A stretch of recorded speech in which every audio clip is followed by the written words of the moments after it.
ये कहानी है 2004 जापान की, जहाँ पर एक लड़की जिसका नाम होता है हासुमी, ये ऑफिस से रोज़ाना अपने घर के लिए निकलती है और 10 मिनट में अपने घर तक पहुँच जाती है। और आज 20 साल से ज़्यादा हो चुके हैं, वो अपने घर पर नहीं पहुँची है। हासुमी ट्रेन में बैठती है और ट्रेन में बैठने के बाद 2004 में एक प्लेटफॉर्म रेडिट की तरह बहुत ज़्यादा फेमस था, जिसमें ब्लॉकचेन नेटवर्क था। तो उसका नाम था 4chip, जिसमें लोग अनोमस चीज़ें रिपोर्ट करते थे। अगर उनके साथ कुछ भी एक एबनॉर्मल एक्टिविटी होती थी या कुछ भी उनकी अचीवमेंट होती थी, वहाँ पर शेयर करते थे और लोग एक दूसरे से बहुत ज़्यादा इंटरेक्ट करते थे। उसी में हासुमी एक पोस्ट करती है और वो कहती है कि मुझे इस ट्रेन में 40 मिनट से ज़्यादा हो चुके हैं और ये ट्रेन रुकने का नाम नहीं ले रही है। मुझे अपने घर पर पहुँचने में सिर्फ 10 मिनट लगते हैं, आज 40 मिनट से ज़्यादा हो चुके हैं। धीरे धीरे इस पोस्ट से लोग एंगेज करते हैं और अपनी अपनी राय देने लगते हैं।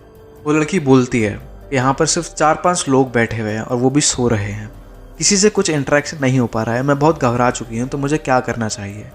लोग अलग अलग राय देना शुरू कर देते हैं। वो बोलते हैं कि जाओ देखो, ड्राइवर से बात करो कि तुम किस स्टेशन पे हो और ट्रेन अभी तक क्यों नहीं रुकी है। लड़की बोलती है शायद मैंने ही वो स्टेशन मिस कर दिया, शायद मैं सो गई होंगी। वहाँ पर बहुत नॉर्मल रिएक्ट करने का ट्राई करती है। वो लड़की घबराई हुई थी पर वो शो नहीं करना चाहती थी। टाइम गुजरता गया, वो लड़की डरती गई। थोड़ी देर बाद वो पूछती है कि मुझे क्या करना चाहिए, ट्रेन अभी भी नहीं रुक रही है, अब 50 मिनट से ज़्यादा हो चुके हैं। लोग बोलते हैं कि तुम हिम्मत जुटाओ और ड्राइवर के पास जाके पूछो कि ट्रेन अभी तक क्यों नहीं रुकी है, शायद ड्राइवर ही सो गया होगा। लड़की उठती है और वो ड्राइवर के कॉकपिट के पास जाने का ट्राई करती है।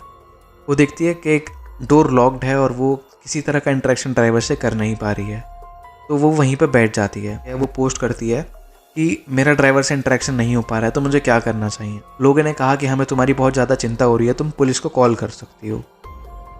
वो लड़की बोलती है कि नहीं, मैं वेट करूँगी। थोड़ी देर बाद वो उसका एक अनाउंस सा पोस्ट आता है कि गाइस ट्रेन की स्पीड हल्की हो रही है, ट्रेन रुक चुकी है। लोगों से बोलते हैं कि उतरने से पहले उस स्टेशन का नाम हमें बता दो, ताकि हमें पता हो तो कि तुम किस स्टेशन पर उतर रही हो। लड़की ऐसा ही करती है। वो बोलती है कि मैं किसी केसारागी स्टेशन पे हूँ। लोग बहुत ज़्यादा शॉक्ड हो जाते हैं और वो लड़की खुद भी इतनी ज़्यादा शॉक्ड थी उस नाम को पढ़कर, क्योंकि इस नाम का स्टेशन वो इतनी बड़ी हो चुकी थी, उसने आज तक कभी नहीं सुना था कि केसारागी नाम का कोई स्टेशन उसके शहर में एग्जिस्ट भी करता है। लोग मना करते हैं कि उस स्टेशन में मत उतरो, जहाँ तक ट्रेन जाए वहाँ तक तुम जाओ।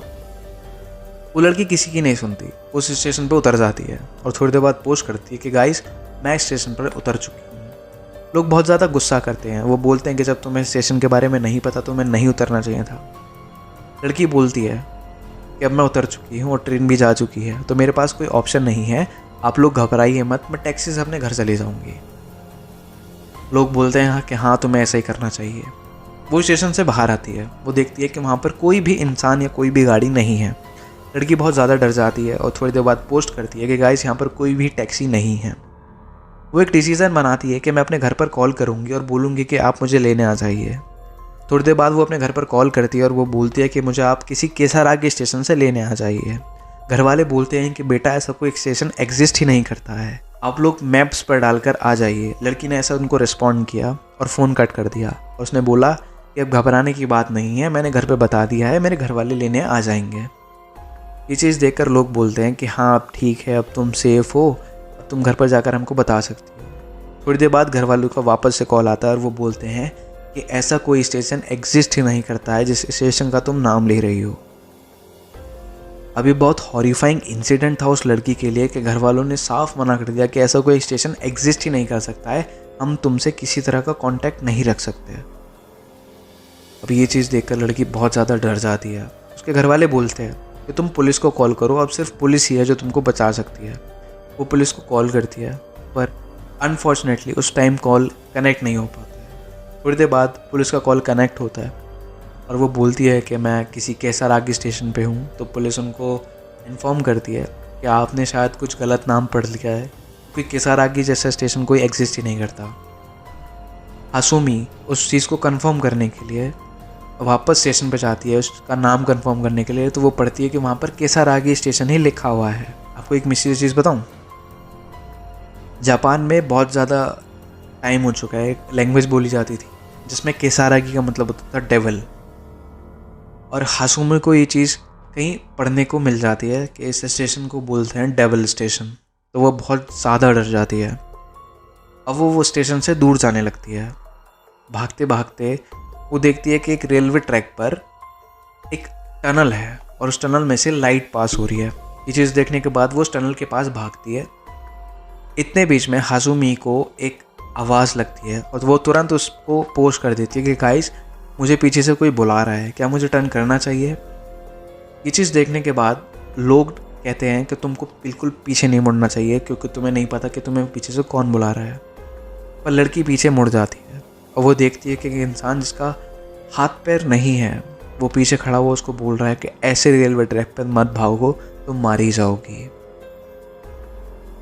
ये चीज़ देखने के बाद हासुमी लिटरल शॉक थी और उसको गूज़बम्स आ चुके थे कि अभी तक यहाँ पर कोई इंसान नहीं था और ये कौन है जिसके हाथ पैर नहीं है और मेरे को एडवाइस दे रहा है कि तुम इस ट्रैक पर मत भागो, तुम मारी जाओगी।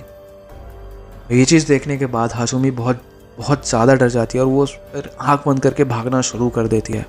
वो अब एक पोस्ट करती है कि मैं उस आदमी से बहुत दूर भाग रही हूँ, मैं एक टनल के अंदर एंटर कर चुकी हूँ जिस टनल का नाम था हीना टनल। और वो उस टनल के अंदर भाग रही है, बहुत लाइट आ रही है और एक टाइम आता है कि वो टनल क्रॉस कर लेती है। टनल क्रॉस करने के बाद वो देखती है कि वहाँ पर एक आदमी बैठा हुआ है। अब उस आदमी को देखने के बाद वो लड़की उस प्लेटफॉर्म पर पोस्ट करती है कि अब मैं बिल्कुल सेफ़ हूँ, मुझे सामने एक आदमी बैठा हुआ दिखाई दे रहा है, अब कोई तो है जिससे मैं बात कर सकती हूँ, अपनी प्रॉब्लम शेयर कर सकती हूँ। उस आदमी को देखने के बाद उसके मन में एक होप जाग गई कि हाँ अब मैं बच जाऊँगी। वो उस आदमी के पास जाती है। लोगों ने 1000 बार उसको मना किया कि उस आदमी से इंटरेक्शन मत करना, अभी तक वहाँ पर कोई बंदा नहीं था, पर अभी अचानक से वहाँ पर कोई कैसे आ गया। हासुमी किसी की बात नहीं सुनती है और उस आदमी से जाकर इंटरेक्शन करती है, बातचीत करती है। वो बोलती है कि मैं यहाँ पर फंस चुकी हूँ, आप प्लीज़ मुझे मेरे घर तक छोड़ दीजिए।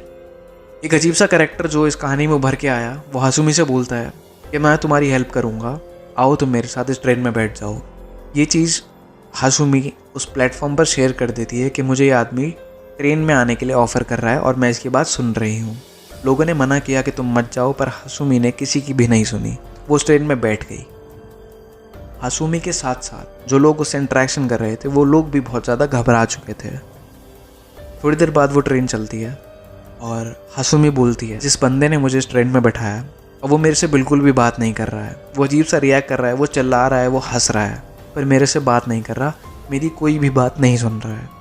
लोग बोलते हैं कि हमने तुमसे पहले ही मना करा था कि इस ट्रेन में मत बैठो, पर वो बोलते हैं कि तुम कुछ भी मत करो, तुम शांत बैठी रहो और ट्रेन के रुकने का इंतज़ार करो, जैसे ही ट्रेन रुके तुम इस ट्रेन से उतर जाना। हासुमी धीरे धीरे टाइम गुजरता है और हासुमी देखती है कि वो इंसान अपने आप को मारना शुरू कर देता है। इस चीज़ को देखकर हासुमी एक एबनॉर्मल स्टेज में आ जाती है। वो बहुत ज़्यादा डर जाती है और वो पोस्ट करती है कि आदमी बहुत ज़्यादा एबनॉर्मल चीज़ें कर रहा है, मैं क्या करूं। लोग बोलते हैं कि तुम रोज़ आदमी से दूर जाने का ट्राई करो। अब धीरे धीरे हासुमी की फ़ोन की बैटरी ख़त्म हो रही थी और एक टाइम ऐसा आया जब हासुमी ने पोस्ट किया कि गाइस मेरे फ़ोन की बैटरी डेड होने वाली है। अब लोग भी इस चीज़ को सीरियस लेने लगे। अब धीरे धीरे ये स्टोरी उस स्टेशन वाले एरिया में फैल गई जहाँ से हासुमी बैठी थी। 1 घंटा हो चुका था, हासुमी का कोई भी रिप्लाई नहीं आया और सबको लगा कि उसके फ़ोन की बैटरी डेड हो गई है और जैसे ही वो उतरेगी फ़ोन चार्ज करेगी, घर जाकर एक पोस्ट करेगी कि गाइस मैं घर आ चुकी हूँ।